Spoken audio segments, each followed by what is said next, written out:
tonight, I start a series of 4 classes on what I've called religious art. Tonight we'll be looking at Christianity. Next week, Islam. Tonight we're going to deal with Christianity. And as in all religious traditions, Christian art takes on a number of forms: architecture, sculpture, painting. So tonight I'm just going to focus on painting, okay, for the Christian tradition. In Islam, I'm going to focus more on architecture because of the mosques, and in Hinduism and Buddhism more on sculpture and some of the cave paintings. But tonight we're going to focus mainly on what I call pictorial art.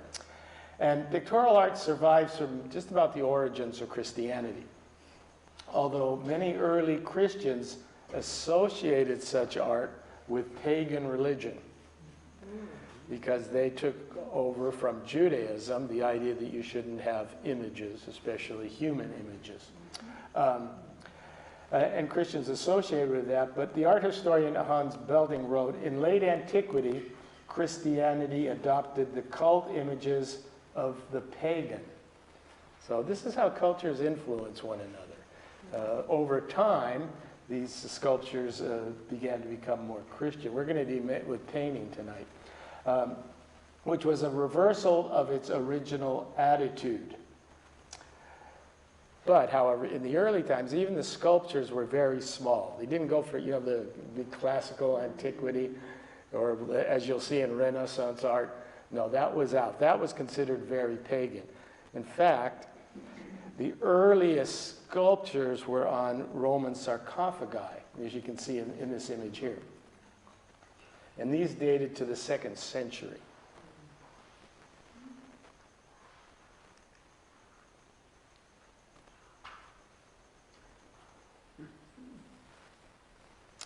But the largest groups of early Christian paintings come from what we know as the Roman catacombs. What were the catacombs?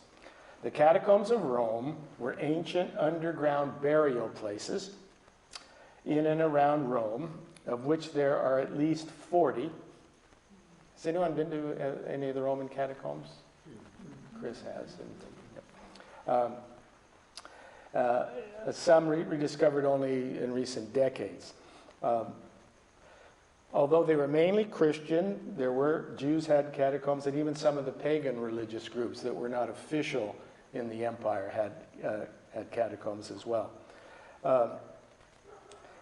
And then in the 3rd century, the catacombs really expanded, not from persecution so much, but because Rome banned burials within the city. Why? They were running out of room. Yeah. Okay, so you had to be buried outside of the city. You ever notice we don't bury people in our cities? We send them out. Yeah. For other reasons, I think. We don't want to live with the dead, right? So the most extensive of the Christian catacombs are the catacombs of Calixtus, as you can see in this photograph here. Are the walls natural like that? I mean, is that a natural? It's sort of like the underground tunnels. And they carved them like that? Yeah. Okay, so they actually did that. They chiseled them out. Yeah. Chiseled them. And these catacombs were really important for the early art in Christianity, and much of the later art, up until we get to the Byzantine period, will follow the examples in the catacombs. The images come from both the Hebrew Bible and the New Testament, and they're depicted, for example, what do you see here? Adam and Eve. There's Adam and Eve in the Garden of Eden, covering themselves after the fall.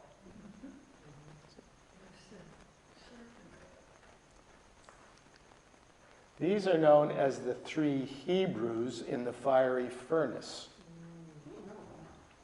An image of deliverance for early Christians, which had special relevance for them because it comes from the book of Daniel. This story comes from the book of Daniel.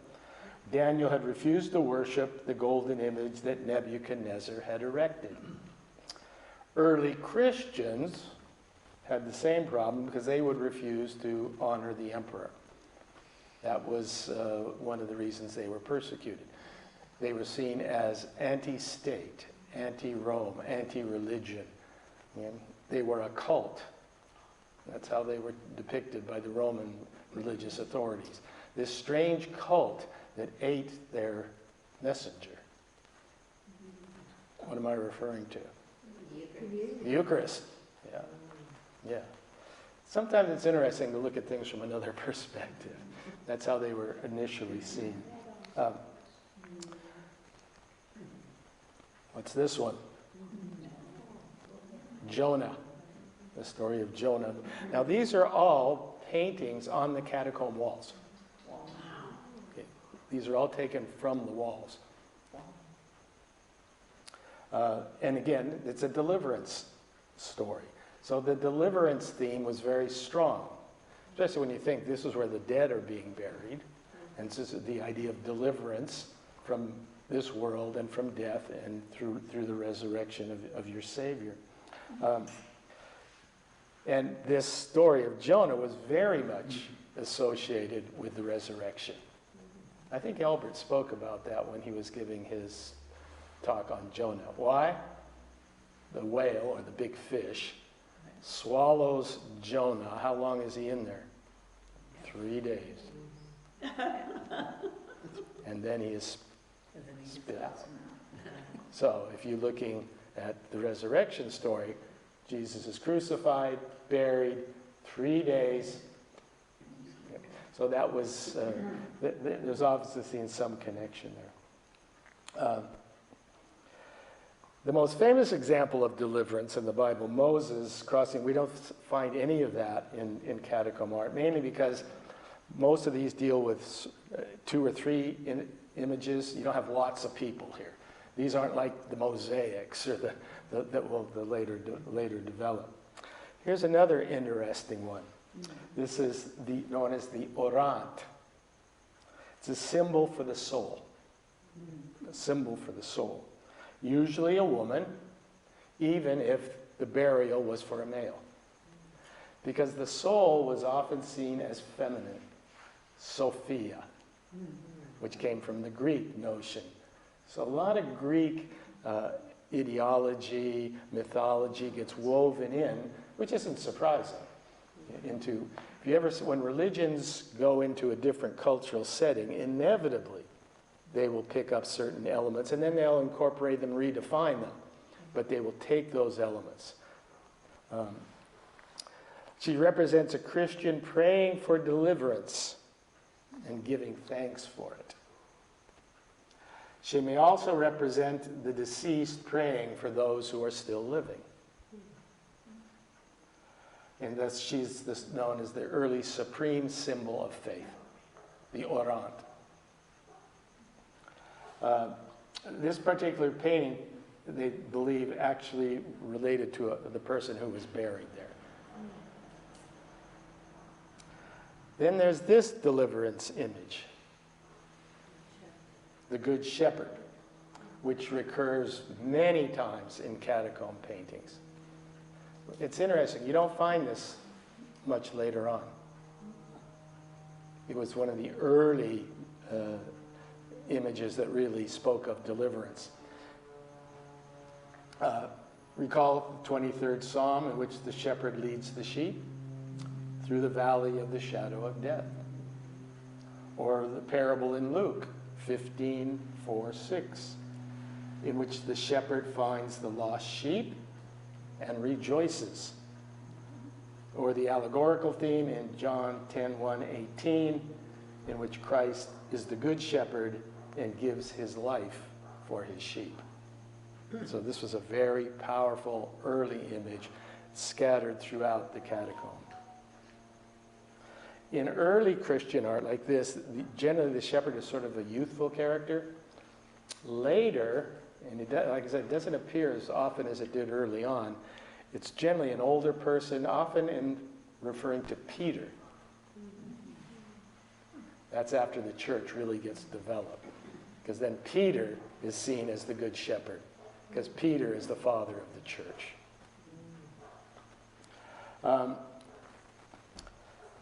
This image, like I said, died out during the medieval period, because in the medieval period, interestingly enough, the main, as we'll see in later art, the main image of Jesus is as judge and ruler. He's the one who judges you at the last judgment. So early on, you find this shepherd image much more powerful. There's also this one, the raising of Lazarus. Again, related to the theme of deliverance, being rescued from death. It occurs in over 50 times in the catacombs. You have like 50 different images related to the raising of Lazarus. Remember, again, the catacombs are like a cemetery. That's what they are. They're underground. When we get to Seuss, I'll show you in just a moment. But along the walls, often you can still see the remains of the bones of where some of these people were buried.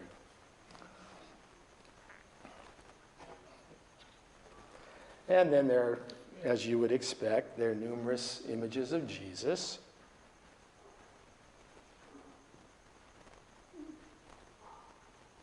Now remember, these are coming from like the 4th century. How could they see what they were doing when they were doing this? Hold up, have somebody holding a... They probably had someone holding up some kind of lantern of some The sort. colors are remarkable. Yeah, they are. Now some of these have been restored. Okay, they're restored. Okay, there were other catacombs. For example, there were catacombs in Sousse. Has anyone ever been to Sousse? Or know what country Sousse is in? It's in Tunisia. Tunisia, North Africa was a major Roman colony. It was called the breadbasket. So where you have Morocco today, Tunisia, if you go there, you'll find some of the finest Roman ruins that outstrip those even in Italy. So Sousse was actually the Roman city that was known as Hadrumetum, after Hadrian, Hadrumetum. And the catacombs were in the form of galleries, which extended for over 5 kilometers. Go type in kilometers to miles and you'll find out what that is. It contained no less than 15,000 graves. Wow.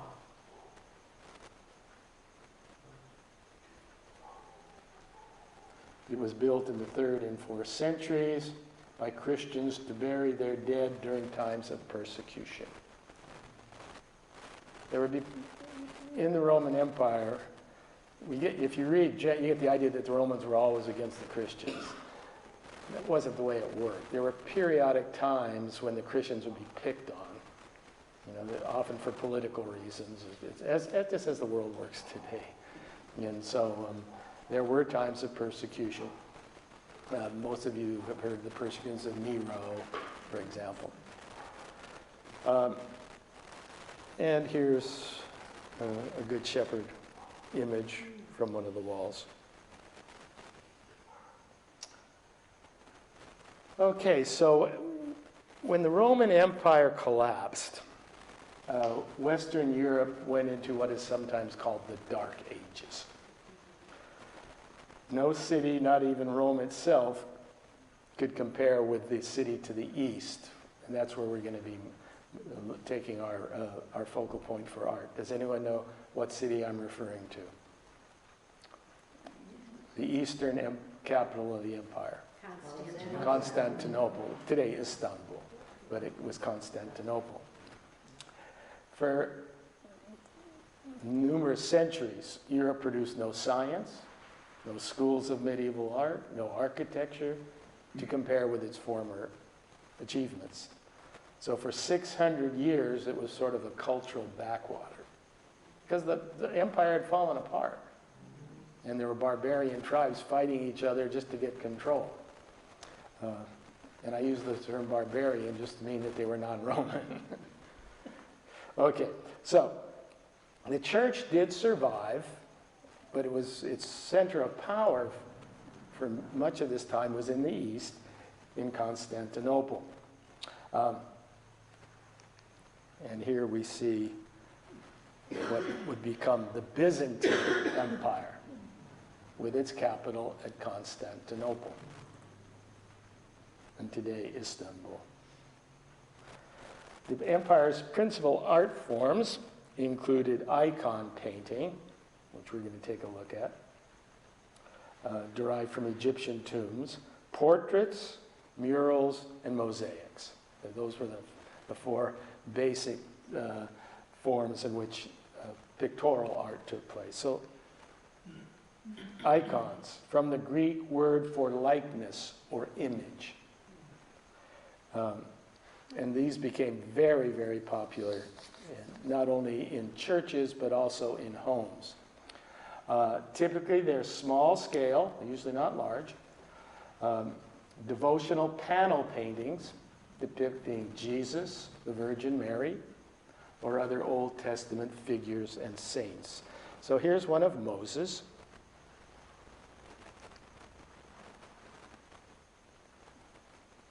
Here's one of Mary.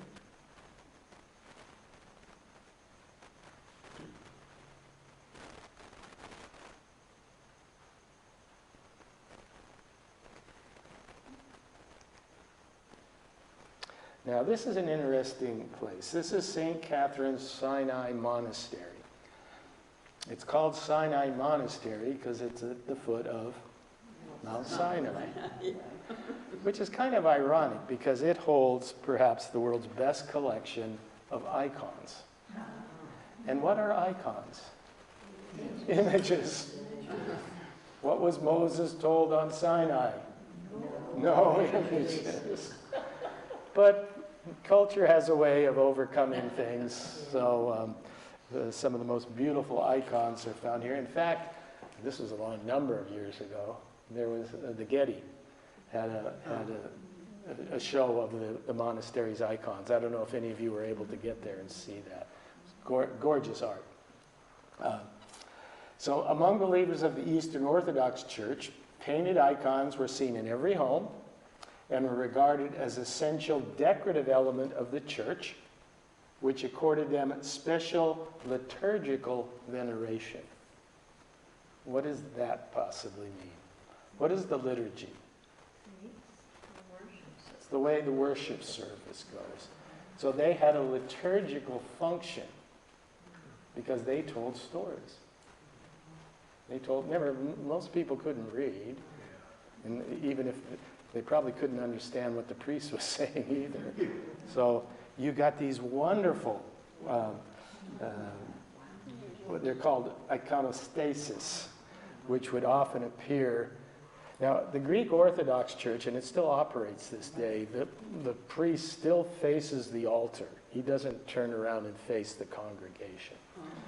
And these, that was the notion that he was the one who was a mediator with the sacred.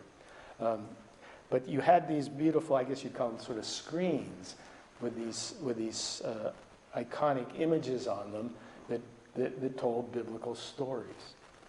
There's another one.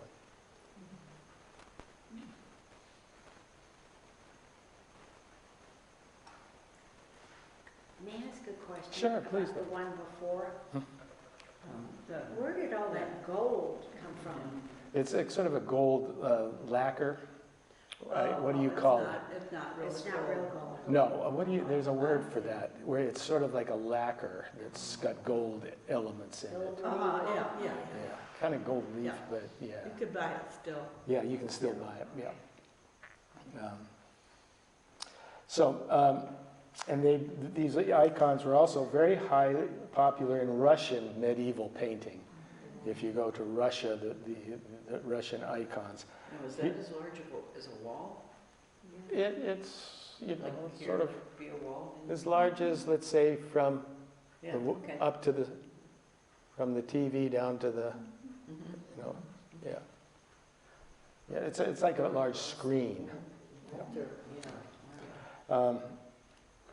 Two of the famous Russian painters were Theophanes the Greek, who is known for this beautiful icon of the Madonna.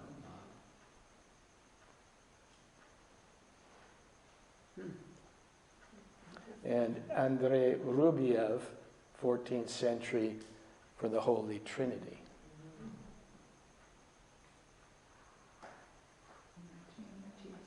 So those are the icons, and we could have a whole course on Byzantine icons. But generally, they were there to depict biblical stories and to be teaching elements as part of the liturgy. And everyone had them in their home, if you could afford them. Does the Holy Trinity look very feminine to you? Yeah. Interesting. Yes. Okay, so we turn to murals now, which of course is a painting on a wall or ceiling, either applied directly onto the surface or painted on a canvas and then affixed or cemented to the surface.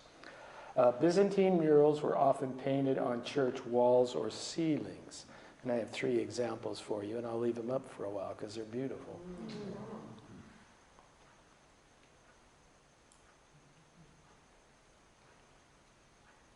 Now, I thought the blue color was difficult to get.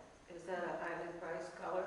Yes, I understand that to be the case. Where is this? These are in various Byzantine churches.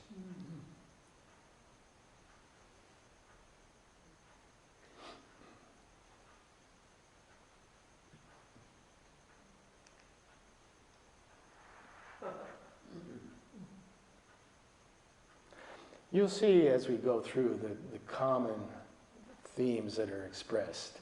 Usually the Annunciation, the Nativity, the Crucifixion, the Madonna.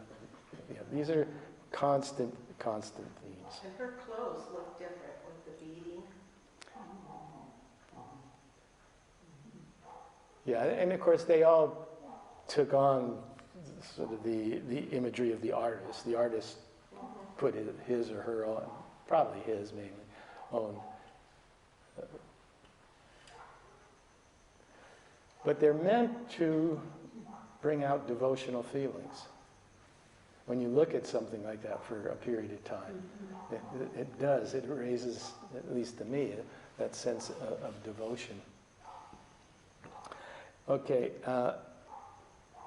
this is Hagia Sophia, which is now a mosque in Istanbul, but at one time was a famous church in Constantinople.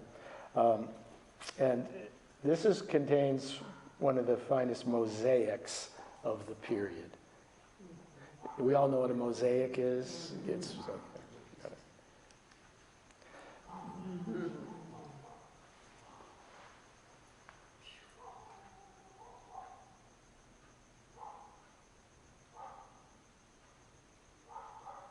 Now, is that gold in the glass? it's pieces of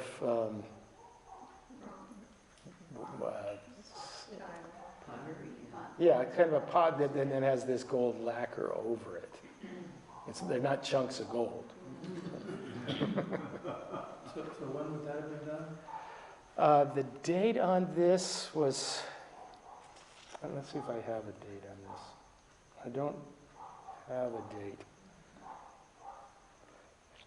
But we're talking about the Byzantine period, so it's probably 8th or 9th century. Now, since Hagia Sophia is a Muslim, what did they do with these paintings? Jesus is a prophet. Okay, so they left them. Yeah, Jesus is to a Muslim, just below Muhammad. He's believed to be a prophet of God.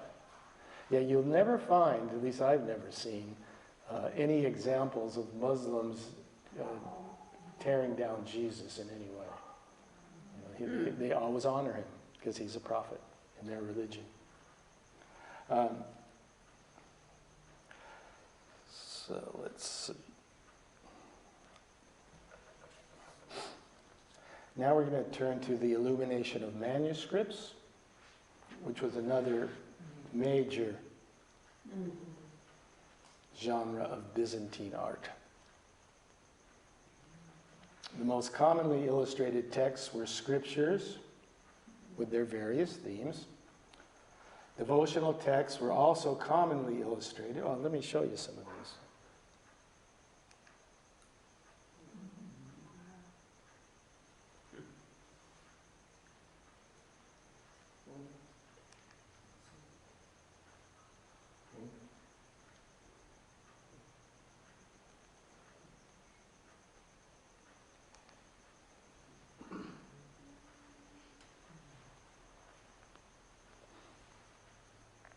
So beside the Bible, etc., devotional texts also were illustrated. The most famous being this, known as the Ladder of Divine Ascent of John Climacus. The text Where would was... these be displayed? Where would these be displayed? In various museums. I don't know exactly which museum this is in, but in various museums. The Irish have the Book of Kells. Yeah. Mm-hmm. Yeah. The illuminated texts were a definite form of art throughout this period. I'm just giving you Byzantine at the moment. The text was a treatise written by John Climacus in 600 CE. It obtained immense popularity because it treats the means by which the highest degree of religious perfection may be attained. So it's like climbing a ladder. It's a spiritual ascent. It's divided into 30 parts or 30 steps. Any idea why? It was believed that Jesus lived to be 30. So it's supposed to represent one of each of the years of Jesus' life. It presents a picture of all the virtues.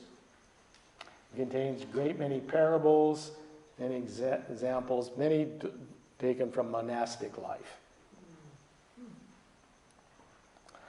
So that's the Byzantine period. We're now going to move to what is known as Romanesque art, which flourished from approximately 1000 CE to the rise of Gothic art in the 12th century. Romanesque painting was very much influenced by Byzantine art and painting. Its models and themes were very much the same. In Romanesque painting, this is where we start to get a bit of a change. Natural objects were transformed into what we might call visionary images, not realism. Okay? Not realism. And they derive their power from the distortion of the body to make it more transcendent. This is art that's dealing with the transcendent. The spiritualized art reveals Romanesque concern with transcendent values, in sharp contrast to the more naturalistic, humanistic sculpture of the classical past, and what will return when? When will you get a return to, in Christian art, seeing bodies as looking like bodies? The Renaissance. Before that, many of the images, they're not meant, you're not supposed to identify the body with this world. It's only a vehicle to get you somewhere else. Now, Romanesque churches had these large vaults. I think they're called curving vaults. and they were ideal for mural decoration. So those right there you see are sort of blank. We don't have a lot of that left.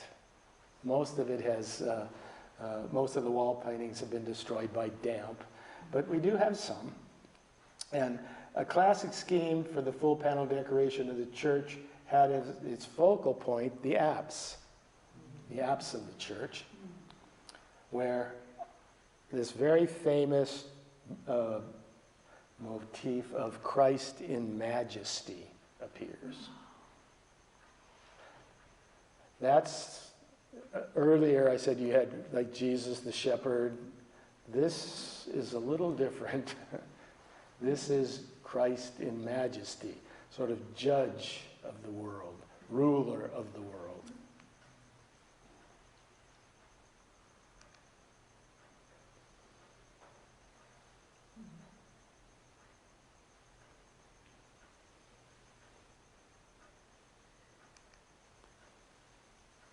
Okay, this is, so we got and there were other themes. Adam and Eve. And see if you can tell who, well, I've written them up, so if you can read, you'll know.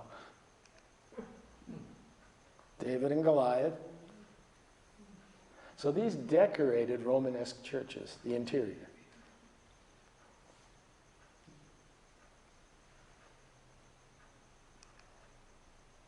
Of course, the saints. And inevitably, the Madonna.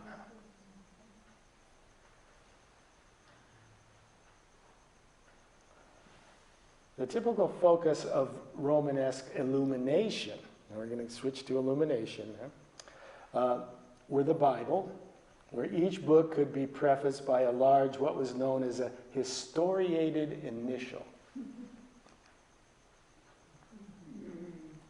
So at the beginning of each book of the Bible, you'd have this work of art. What's the P for? Peter. Peter, First Peter. That's First Peter. So a historiated initial is an enlarged letter at the beginning of a paragraph or section of a text that will contain a picture.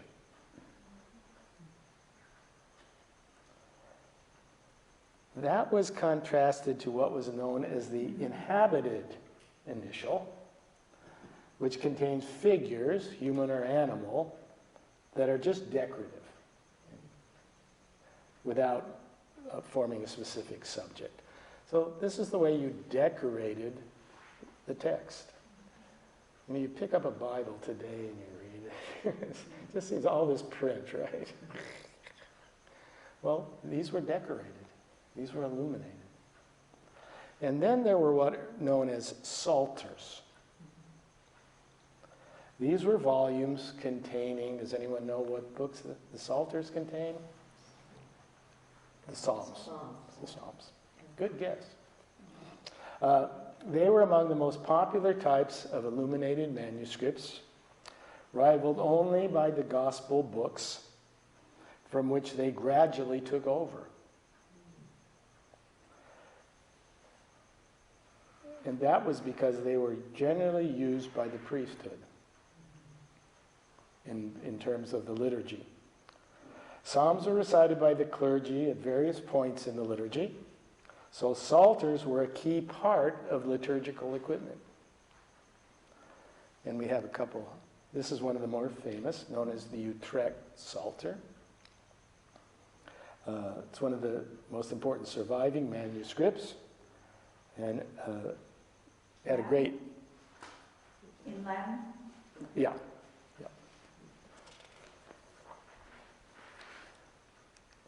Then there's St. Alban's Psalter, an English illuminated manuscript, one of several psalters known to have been created at St. Alban's Abbey, 12th century.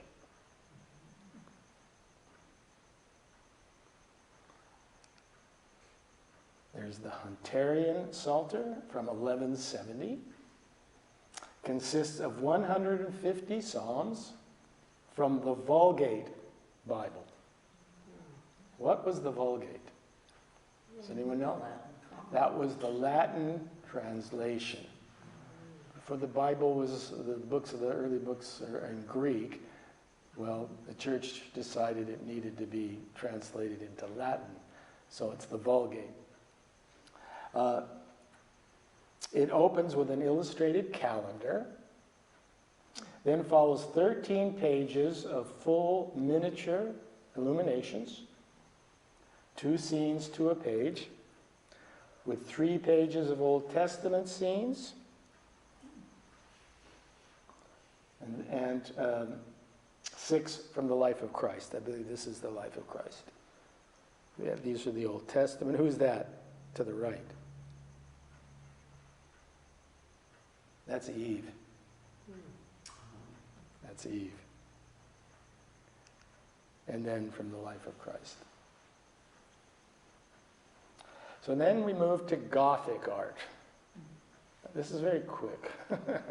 You could spend mucho time on this stuff.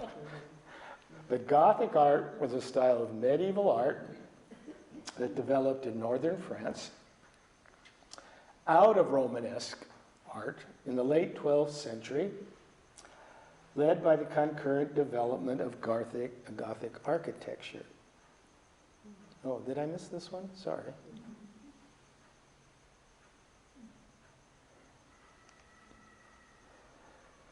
What do you notice about Gothic architecture? Pointy. Yeah. Vertical. Yeah.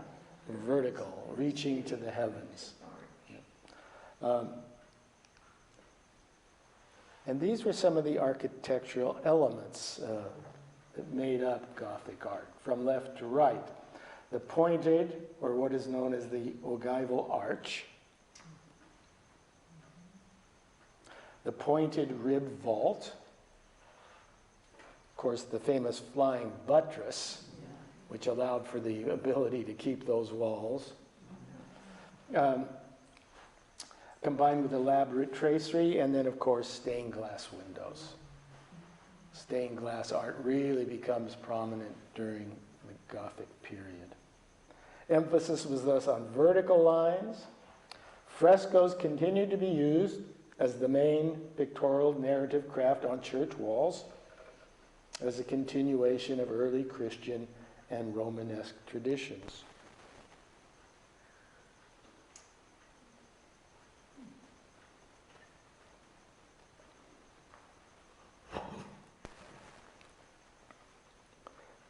And then there was what was known as panel art, which was widely displayed, sort of similar to what we saw in the Byzantine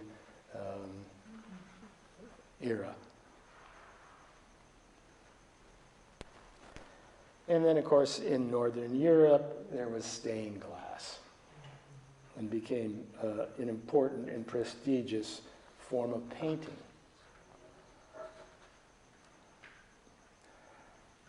Gothic architecture greatly increased the amount of glass a building could have, as it had now these substantial walls, partly to allow for the wider use of glass in what were known as rose windows.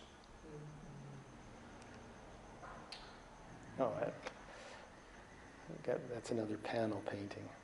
Sorry, some of the earliest, though, were of the Annunciation. What was the Annunciation? Anyone know? The angels announced the birth. The announcement. Yeah, the announcement to Mary. Gabriel coming to Mary, telling her she will be the mother of Jesus. But here's a rose window from Notre Dame de Chartres. There are many Notre Dames, right? Yeah. Those are Our Lady, Church of Our Lady. When we think of Notre Dame, we usually tend to think of Notre Dame de Paris. But there are many Notre Dames. Here's the rose window at Chartres.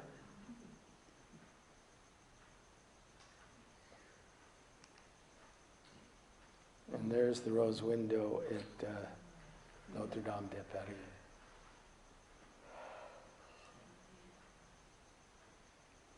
By the end of the period, designs increasingly used larger pieces of glass.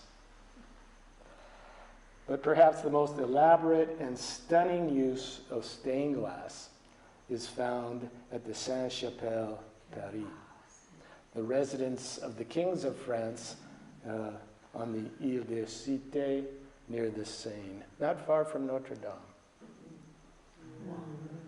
Has anyone been here? You go in there and you just go, Yeah. yeah, it's overwhelmingly beautiful.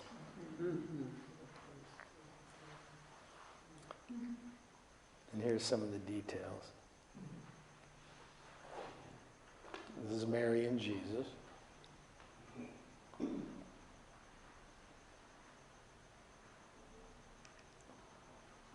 Can anyone tell what this is? Looks like a baby in a little basket of sorts. It's a head. Oh, leaving the fire. A head of John the Baptist. He had a very small head. And then, of course, Last Supper. Last Supper, yeah. Okay, now we're going to move to the Renaissance or Renaissance, emerged in Italy in the late 14th century and reached its zenith in the late 15th and early 16th centuries.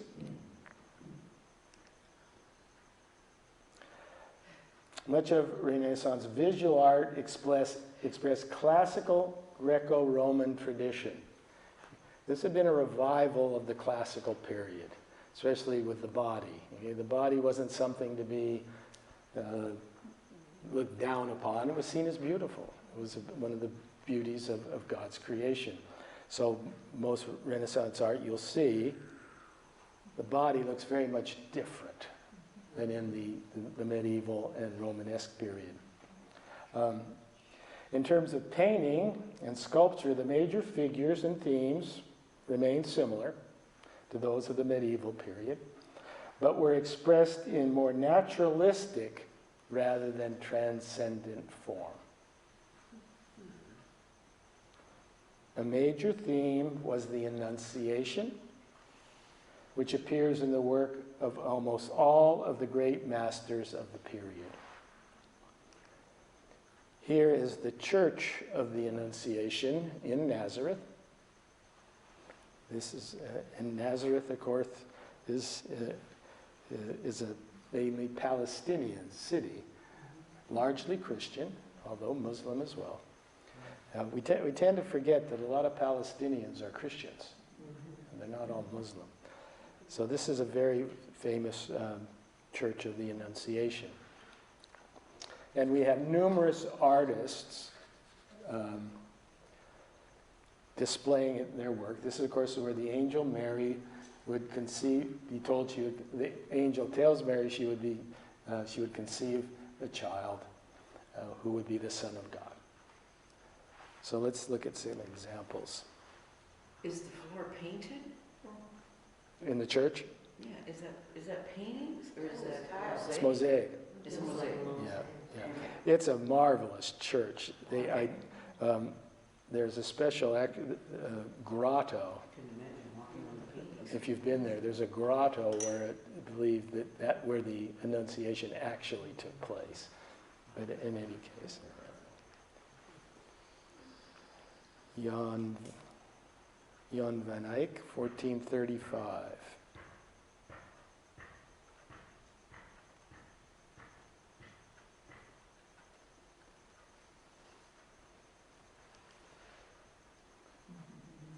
Botticelli, 1489.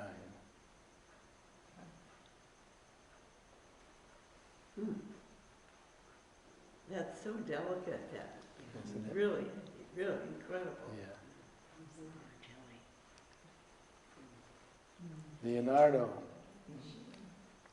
1472.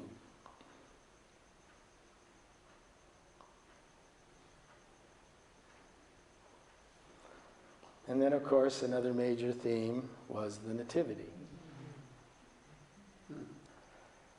Now this is interesting. I only learned this doing some of this research. According to legend, the tradition of the nativity scenes began with St. Francis of Assisi. Now, of course, this is legend, but it doesn't mean it couldn't have. Who first reenacted the birth of Christ using actors and animals performing in public in small Italian towns. Interesting. But over time, popular piety and the Italian love for public processions fueled the tradition. And by the 14th century, the Nativity had evolved as a popular subject amongst nearly all the Italian painters.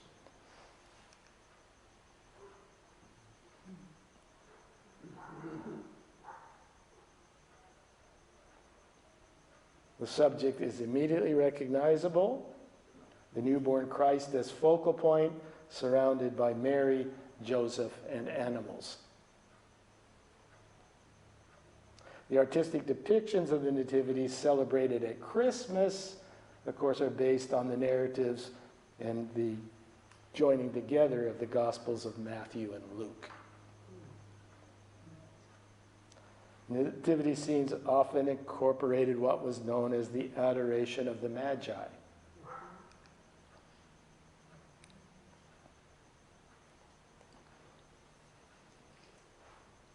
This was in 1423. It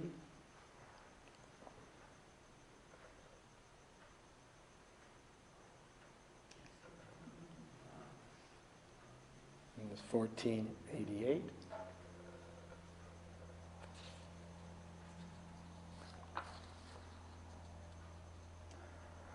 Now, if I say the Last Supper, who do you automatically think of? Okay, you're going to think of Leonardo. And this painting is now housed in a very small chapel in Milan. You have to get special reservations. I think they only take 20 people in at a time. It's all sealed hermetically to prevent the painting from being destroyed. But it's in a small chapel. It's not in one of the great museums. But the Last Supper had long been a beloved theme among Italian Renaissance artists. So we think of the Last Supper as being Da Vinci. But there were many examples. And it's the moment when Jesus reveals to his 12 disciples that one among them will ultimately betray him.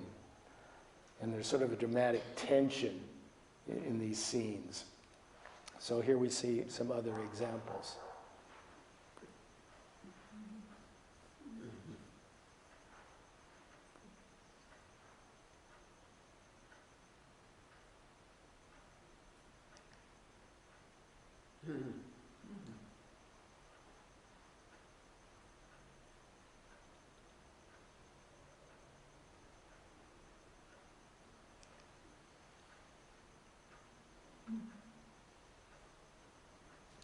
Who's the gentleman sitting out front? Very interesting, yeah.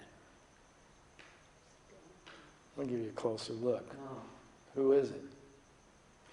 Judas? Judas. Judas, that's right, yeah. Yeah, Judas.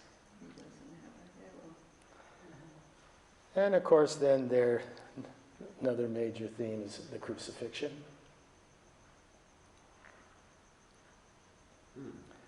From the earliest times right through every period. Major symbol of Jesus' sacrificial death as a means of human atonement. Medieval depictions mostly showed just Jesus and his cross. During the Renaissance, a variety of presentations appeared in the following paintings.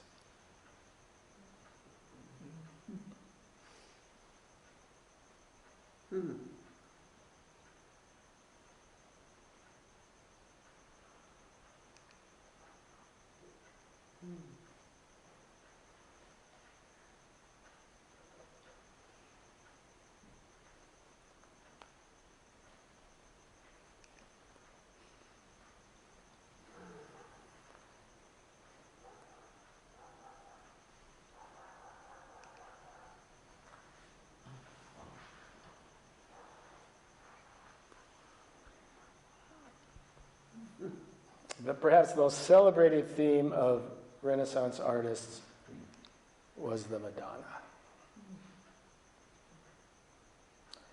In art, a Madonna is a representation of Mary, either alone or generally with her child, Jesus. These images are central icons for both Catholic and Orthodox churches. The word is from the Italian Madonna, or my lady. Madonna, it's Madonna, my lady. The early church further, this is interesting, saw Mary as the new Eve. The new Eve, who would say yes to God as Eve had said no. Okay.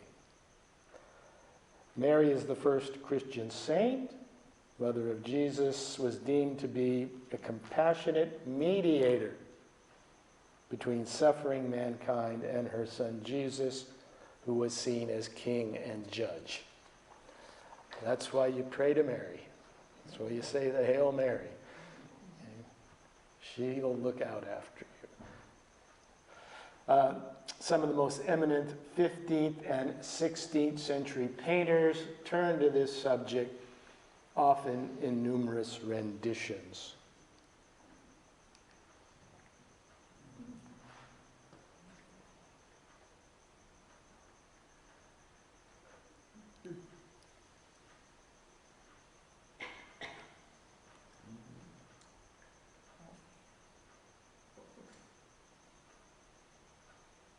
Yeah, I think Da Vinci has 5 or 6 renditions of this theme.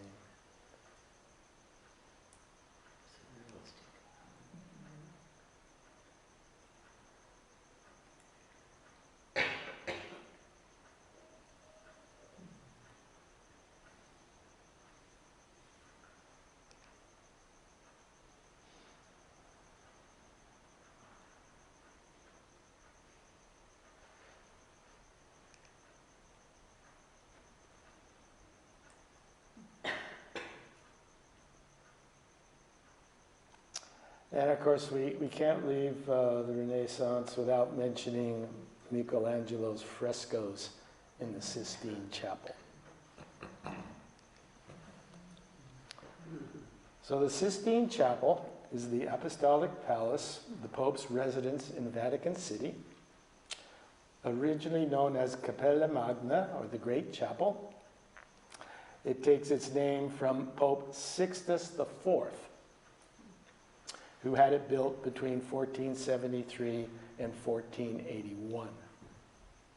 Since that time, the chapel has served as a place of both religious and functionary papal activity. And of course, this is the place where the new pope is elected. This is where the cardinals meet in what is known as the conclave. The fame of the chapel is mainly because of its frescoes. This here of the interior of creation. And then this one, the Last Judgment.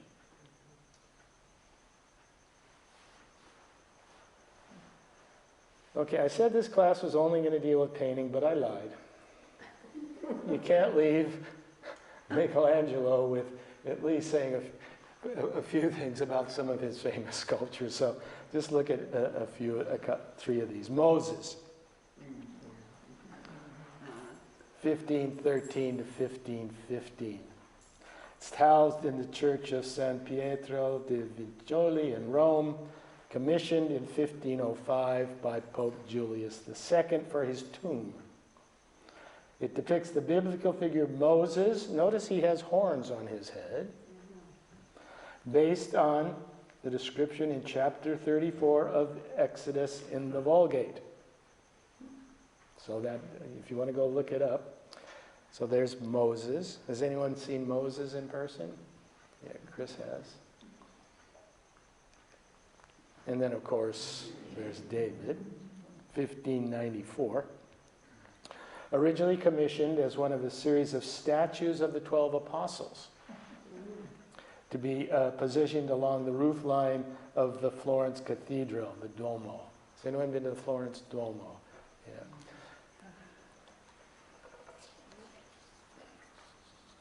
It was instead placed in the public square, initially, in front of the Palazzo della Signoria, which is the seat of government, and it was unveiled September 8, 1504.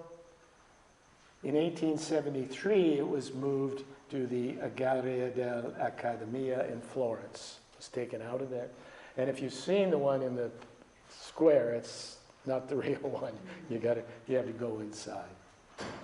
One which many people aren't too aware of is the Madonna de Bruges, which is in Belgium. This is Michelangelo's depiction of the Madonna in sculpture. It differs significantly from earlier representations of the same subject, which tended to feature a pious virgin smiling down on an infant held in her arms who wants to be there. Instead, here you see Jesus stands upright, almost unsupported, loosely restrained by Mary's left hand, and appears to be about to step away from his mother and into the world. And then, of course, there is the Pietà. 1499, marble sculpture of Jesus and Mary at Golgotha, representing the sixth sorrow of the Blessed Virgin. And if you've been to Italy and you can go everywhere you go, you'll find little pietas, even in small churchyards. The sculpture captures the moment when Jesus, taken down from the cross, is given to his mother. It's now located in St. Peter's Basilica in Vatican City. You may remember years ago someone attacked it, took a chunk out of it. Can't get that. I think it's now got a glass in front of it. Yeah. Okay, just a few things about the modernity, and then we'll be done. As a secular, non-sectarian, universal notion of art arose in the 19th century, more universal in Europe, ancient and medieval Christian art began mainly for collection and appreciation rather than worship. So most of your great Christian art really ends in the Renaissance. You have puddles, not puddles, bits that proceed, but that was the heart of Christian art. So they've often said Christian art was considered rather marginal, especially after the Enlightenment, with the beginning of the Enlightenment and the French Revolution. Occasionally you found some artists who would deal with subjects. For example, William Bouguereau, 1825 to 1905. And the Impressionist Edouard Manet, 1832 to 1883. But only rarely was Christian art included among what was known as the canon artiste, the general European canon. Christian-related art really started to fall off to other images. 20th century artists, there's been a bit of a revival.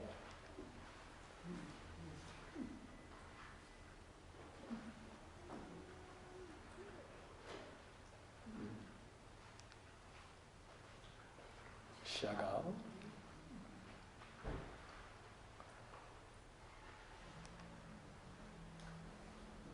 Matisse, who designed this little chapel. It was all his design. And then Salvador Dali.